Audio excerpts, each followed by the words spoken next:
సత్యమూర్తి గారు, ఏంటి ఎలా చూడాలి? వాస్తవానికి నిన్నటి దాకా మనం వైసీపీకి సంబంధించి డిఎస్సిపై ర్యాలీలు, నిరసనలు సంథింగ్ ఏదో చేశారు. కానీ ఒక్కళ్ళు కనీసం 25 కనిపించడం ఒక్కళ్ళు కనీసం డబుల్ డిజిట్ అంటే 50, 60, 70 దాకా చూస్తూ వస్తున్నాం. దానికి మళ్ళీ ఏపీ జెన్జీ వార్ అని చెప్పేసి పెట్టారు. అసలు జెన్జీ ఎక్కడా కనిపించలేదు. డిఎస్సి రాసిన వాళ్ళు ఎవరు కూడా కనిపించలేదు. డిఎస్సిని కాస్త డిఎస్పీ చేసేశారు. ఇలాంటివన్నీ కూడా మనం చూస్తూ వస్తున్నాం. సో ఈరోజు నిజంగా జగన్మోహన్ రెడ్డికి సిగ్గొచ్చిందా?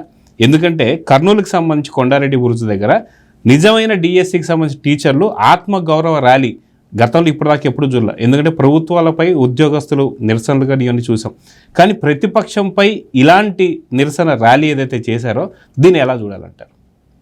ఇప్పుడు మెగా డిఎస్సి 2025 అది చాలా పకడ్బందీగా ఒక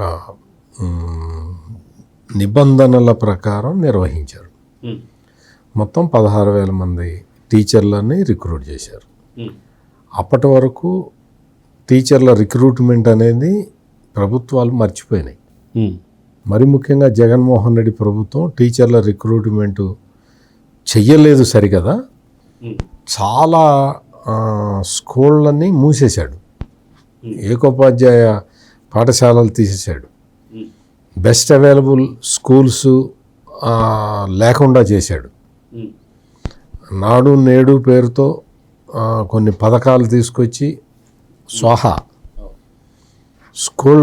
స్కూళ్ళు బాగలేదు, స్కూళ్ళ వ్యవస్థ సరిగ్గా లేదు, పాఠశాల విద్య మొత్తం ఒక అధమ స్థాయికి చేరుకున్నది. ఇన్ని అవలక్షణాలకి తోడు ఈ జగన్మోహన్ రెడ్డి నేను ఇంగ్లీష్ మీడియం అని చెప్పి ఇంగ్లీష్ మీడియం తీసుకొస్తున్నానని చెప్పి ఇంగ్లీష్ మీడియం తెచ్చాడు. ఇంగ్లీష్ మీడియం తీసుకురావాలి అంటే టీచర్లకి ట్రైనింగ్ ఇవ్వాలి. టీచర్లకి ట్రైనింగ్ కూడా ఇవ్వకుండా ఇంగ్లీష్ మీడియం తీసుకొచ్చి వెంకయ్యనాయుడు కొడుకు ఎక్కడ చదువుతున్నాడు, వెంకయ్యనాయుడు మనవాడు ఎక్కడ చదువుతున్నాడు, చంద్రబాబు నాయుడు కొడుకు ఎక్కడ చదువుతున్నాడు, చంద్రబాబు నాయుడు మనవాడు ఎక్కడ చదువుతున్నాడు, వాళ్ళందరూ ఇంగ్లీష్ మీడియంలో చదువుతారు, మీకు ఇంగ్లీష్ మీడియం పెడితే వద్దంటారు అని ఈ జగన్మోహన్ రెడ్డి మొత్తం రకరకాల ఆరోపణలు చేశాడు. నీకు ఇంగ్లీష్ మీడియము పెట్టాలా వద్దా అనేది రాజ్యాంగంలో చాలా స్పష్టంగా చెప్పారు. ప్రాథమిక విద్య మాతృభాషలో జరగాలి. నీకు అప్పర్ ప్రైమరీ నుంచి నువ్వు ఏదైనా పెట్టుకో, primary education must be in mother tongue అని స్పెసిఫిక్గా స్పష్టంగా చాలా స్పష్టంగా ఉంటే మొత్తం నేను ఎల్కేజీ కన్నా ముందు నుంచే నేను ఇంగ్లీష్ మీడియం పెడతానంటే వాడికి ఏం అర్థం అవుతుంది?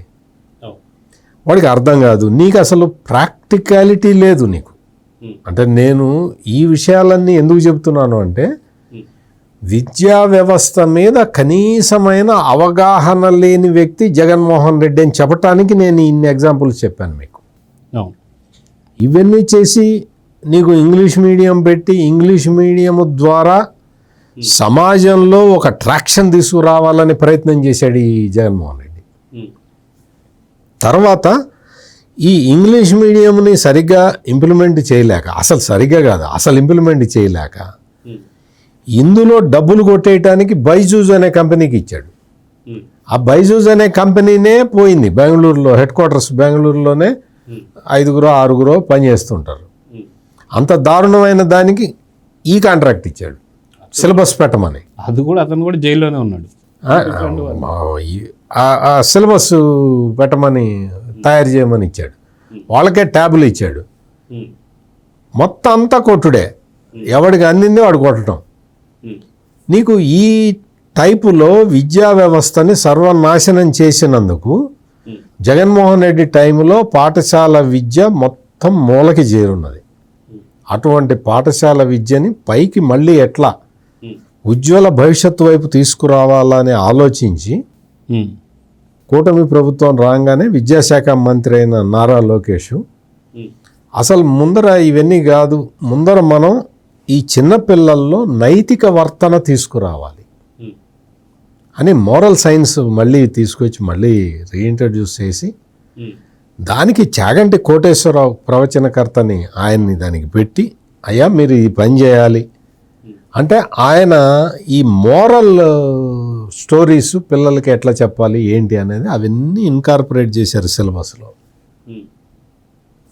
ఇప్పుడు ఈ రోజున పాఠశాల విద్య అనేది పకడ్బందీగా నడుస్తుంది. సిలబస్ అంతా మారిపోయింది. స్కూళ్ళ స్వరూప స్వభావాలు మారుతూ ఉన్నాయి. ఈ దశలో మొత్తం ఒకేసారి 16,000 మంది టీచర్లని రిక్రూట్ చేసి, ఆ రిక్రూట్ చేయటం కూడా ఎక్కడ ఏ రాజకీయ నాయకుడి ప్రమేయం లేకుండా సిస్టమేటిక్గా అకార్డింగ్ టు రూల్స్ మొత్తం పరీక్ష పెట్టి రిక్రూట్ చేస్తే, ఇప్పుడు వచ్చి ఈ జగన్మోహన్ రెడ్డి తీరిగ్గా వాళ్ళు చేరిన సంవత్సరంన్నర తర్వాత తుచ్చి అది తప్పు, అది తప్పు, అది తప్పు అంటాడు. ఏమిటి తప్పు అడుగుతున్నారు అందరూ. తప్పేంటి, ఎక్కడ జరిగింది?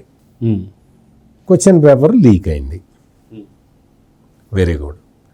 జగన్మోహన్ రెడ్డి నీకు తెలుసా అసలు డిఎస్సిలో క్వశ్చన్ పేపర్ ఉందా లేదా తెలుసా? నీకు తెలియదు.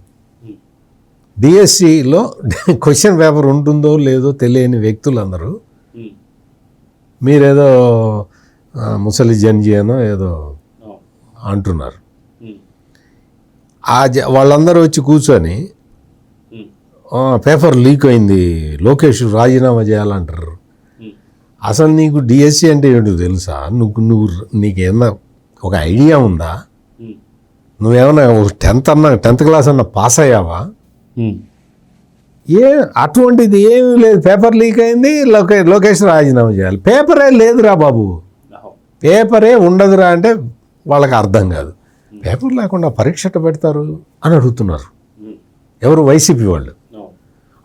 తప్పు, పేపర్ లేకుండా పరీక్ష పెడతారు, పేపర్ లేకుండా పెడతారు. అదే తెలుసుకోండి మీరు, అదే తెలుసుకోవాలి. కంప్యూటర్ బేస్డ్ ఎగ్జామ్ పెట్టారు, టీసీఎస్ అయాన్ వాళ్ళు దాన్ని కండక్ట్ చేశారు. మీకు ఇది తెలియవు, ఈ విషయాలు ఏవి తెలియవు. అరే పేపరే లేదంటే పేపర్ లేకుండా ఎగ్జామ్ ఎట్ట పెడతారండి అంటారు. అంటే వాళ్ళకి తెలిసిందంతే, వాళ్ళ బుర్ర మీకు 1970-80లో అయిపోయింది. 2026 వచ్చి ఉన్నాం. బుర్ర పెరగాలిగా, తెలుసుకోవాలిగా, తెలియదు. ఇట్లా మొత్తం అసలు డిఎస్సికి సంబంధించి ఇంకొకడు వచ్చి వాడెవడో వచ్చి చెప్తున్నాడు, నాకు పేకాట బాగా రాదు అందుకని నాకు డిఎస్సి రాలేదు. అంటే అసలు నీకు డిఎస్సి రాకపోవటం అనేది, వాడెవడో చెప్పినోడు పరీక్ష రాసినట్టున్నాడు. నీకు డిఎస్సి రాకపోవటం ఎంత మేలు జరిగింది సమాజానికి? డిఎస్సిలో పేకాట ఉందిరా చెప్పు, డిఎస్సిలో పేకాట ఉందా చెప్పు. ఇప్పుడు రిక్రూట్ అయిన 16,000 మందిలో పేకాట బాగా ఆడటం వల్ల డిఎస్సికి సెలెక్ట్ అయిన వాడిని ఒక్కడిని తీసుకురా, చూపించు, నాకు చూపించు. నీకు ఉద్యోగం వచ్చేలాగా నేను చేస్తా, నువ్వు చెయ్యి, నువ్వు ఈ పని చేయి. నీకు ఏంటో తెలీదు. నాకు పేకాట బాగా రాదు కాబట్టి నాకు డిఎస్సిలో సెలెక్ట్ కాలేదు. నీకు బుర్రలో గుజ్జు లేదు కాబట్టి, కంప్యూటర్ బేస్డ్ ఎగ్జామ్ ఎట్లా రాయాలో నీకు తెలియదు కాబట్టి, నీకు చేత కాదు కాబట్టి, నువ్వు నేర్చుకోలేదు కాబట్టి, నీకు అంత నాలెడ్జ్ లేదు కాబట్టి నీకు ఉద్యోగం రాలా. ఇంకొక లేడీ, ఆమె వచ్చి 2 పోస్టులు ఉన్నాయి. ఆ 2 పోస్టుల్లో ఒకటి మెరిట్ మీద, జనరల్ మెరిట్ మీద ఇచ్చారు. రెండోది హారిజాంటల్ రిజర్వేషన్లో ఫిజికల్లీ హ్యాండిక్యాప్డ్, విజువల్లీ ఇంపైర్డ్ వాళ్ళకి ఇచ్చారు. అది హారిజాంటల్ రిజర్వేషన్ కింద ఒక ఉద్యోగం వాళ్ళకి ఇవ్వాలి. ఆ అమ్మాయి వచ్చి ఏం చెప్తుందంటే, జనరల్ మెరిట్లో అమ్మాయి జనరల్ మెరిట్ క్యాండిడేట్, జనరల్ మెరిట్లో 84 ర్యాంక్ వచ్చిన అమ్మాయికి ఇచ్చేశారు. ఈమెకి 92, ఈమెకి రాదు. నాది 92 మెరిట్ ర్యాంకు, నాకు ఆ 2వ ఉద్యోగం నాకు ఇవ్వు అంటుంది. హారిజాంటల్ రిజర్వేషను అనేది ఉంటుంది. నీకు ఆ విషయం ముందరే చెప్పారు. నోటిఫికేషన్లోనే చెప్పారు. హారిజాంటల్ రిజర్వేషన్ ఎట్లా ఉంటుందో నోటిఫికేషన్లో క్లియర్ కట్గా ఇచ్చారు. ఏ రూల్ ప్రకారం హారిజాంటల్ రిజర్వేషన్ ఎలా ఉంటుందో చెప్పారు. నువ్వు అవన్నీ చదువుకోకుండా నువ్వు వచ్చి ఆ రెండో ఉద్యోగం నాకు కావాలంటావు. నీకు రాదు, ఎట్టి పరిస్థితుల్లో నీకు రాదు. ఈ రెండవ పోస్టుని ఒక ఫిజికల్లీ హ్యాండిక్యాప్డ్ విజువల్లీ ఇంపైర్డ్ క్యాండిడేట్కి ఇచ్చారు. అంటే దృష్టి మాంద్యం ఉన్న వ్యక్తికి ఇవ్వాలి, అది ఇచ్చారు. అతనికి ఇస్తే అతను ఫేక్ సర్టిఫికెట్ పెట్టి ఉద్యోగంలో చేరాడు అని చెప్తున్నది ఆ అమ్మాయి. ఎంత తప్పు! నీకేం తెలుసు? వర్టికల్ రిజర్వేషన్ ప్రకారం నీకు ఆ పోస్టు ఫిజికల్లీ హ్యాండిక్యాప్డ్కి వస్తే అది కాదు నాకు కావాలంటావు. అతను ఫేక్ సర్టిఫికెట్ పెట్టాడంటావు. అతనికి సర్టిఫికెట్ కేజీహెచ్ వాళ్ళు ఇచ్చారు, కింగ్ జార్జ్ హాస్పిటల్ విశాఖపట్నం వాళ్ళు ఇచ్చారు. నువ్వు ఆ డాక్టర్ల కన్నా నీకు ఎక్కువ తెలుసా? ఏం మాట్లాడతావు? అమ్మాయి ఎవరో తెలుసా? ఈ జగన్మోహన్ రెడ్డి ఒక జేఏసీ అని పెట్టించాడు. ఆ జేఏసీలో ఉంటుంది ఈ అమ్మాయి. అంటే జగన్మోహన్ రెడ్డి క్యాండిడేట్. అంటే ఇప్పుడు ఈ జేఏసీగా పెట్టిన వాళ్ళు ఎవరైతే ఉన్నారో రాబోతున్న డిఎస్సీలు ఇంకేవి రాయరా సార్?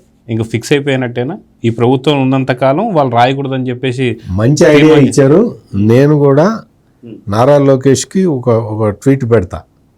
ఎవడైతే ఈ ఉద్యమాల్లో పార్టిసిపేట్ చేశారో, ఇప్పుడు జరిగిన డిఎస్సీ మీద నమ్మకం లేదు అని ఎవరైతే చెప్పారో వాళ్ళందరినీ మీరు కోర్టుకి వెళ్ళైనా సరే డిస్క్వాలిఫై చేయండి లోకేష్ గారు అని నేను ట్వీట్ పెడతా. ఎందుకంటే మంచి సలహా ఇచ్చారు. ఎందుకంటే వీళ్ళకి ఒకవేళ రేపు పొద్దున ఉద్యోగం అనుకోకుండా వీళ్ళకి వచ్చినా మా జగనన్నకి భయపడే ఇచ్చారని కూడా చెప్తారు. ఖచ్చితంగా ఈ పాయింట్ కూడా పెడదాం, ఈ పాయింట్ కూడా చెప్దాం. విద్యాశాఖ మంత్రికి ట్విట్టర్ ద్వారా చెబుదాం. ఎవడైతే ఈ ఉద్యమాలు చేస్తున్నాడో, ఫేక్ ఉద్యమాలు, తప్పుడు ఉద్యమాలు, ఎటువంటి అసలు నీకు వాస్తవ పేపరే లీదురే అంటే పేపర్ లీక్ అయింది అంటాడు ఒకడు. వచ్చి ప్యాకెట్ ఉంది అంటాడు. ప్యాకెట్ ఎక్కడ ఉంది? ప్యాకెట్ ఉందా? అసలు నీకు అన్ని తప్పుడు ఆరోపణలు, అన్ని తప్పుడు ఆరోపణలు. ఆడెవడో ఒకడు ఒక వైసీపీ లీడర్ వచ్చి 30 మంది తప్పుడు జూడో ఆడుతున్నాం, జూడో సర్టిఫికెట్లు అవి పెట్టి అవి చేరారు, 30 మందికి ఉద్యోగాలు ఇచ్చారని చెప్పాడు. నిన్న కన్సర్న్ ఆఫీసర్లు వచ్చి చెప్పారు. అవును, మళ్ళీ చెప్పారు. అసలు అటువంటివి లేవండి, అటువంటివి జరగలేదు. తప్పుడు సర్టిఫికెట్లతో మాకు ఇప్పటివరకు ఒక్క కంప్లైంట్ కూడా రాలేదు. కోర్టులో ఫైల్ అయిన ఏ కేసులో కూడా ఈ పాయింట్ లేదు అని ఆఫీసర్లు క్లియర్ కట్గా చెప్పారు. ఆడొచ్చి కూర్చొని చెప్తూనే ఉంటాడు, మీకు తప్పుడు సర్టిఫికెట్లు, స్పోర్ట్స్ కోటాలో తప్పుడు సర్టిఫికెట్లతో చేరారు అంటాడు. నీకేం బాధ్యత లేదు కదా, నీకు బాధ్యత లేదు. ఇంకొకటి వచ్చి అందరు కమ్మోళ్ళకి ఇచ్చేశారు అని ఇంకొకటి అంటాడు. బాధ్యత లేదు మీకు. బాధ్యత ఉన్న వ్యక్తులు పక్కడబందీగా డిఎస్సి నిర్వహించారు.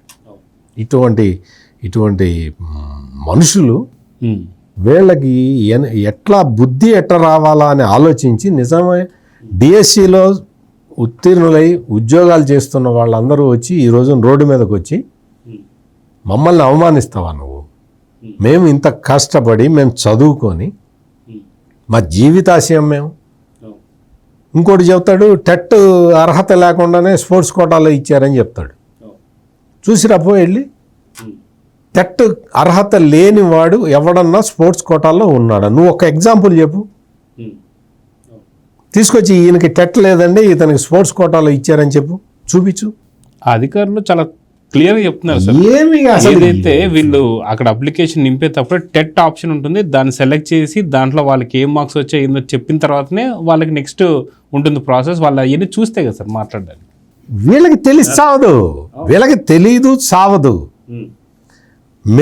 మెరిటోరియస్ క్యాండిడేట్లను వీళ్ళు అవమానిస్తున్నారు. అందుకనే వాళ్ళు ఇప్పుడు రోడ్డు మీదకి వచ్చారు, ఆత్మగౌరవ పోరాటం చేస్తూ ఉన్నారు. సిగ్గు తెచ్చుకోండి వైసీపీ వాళ్ళు.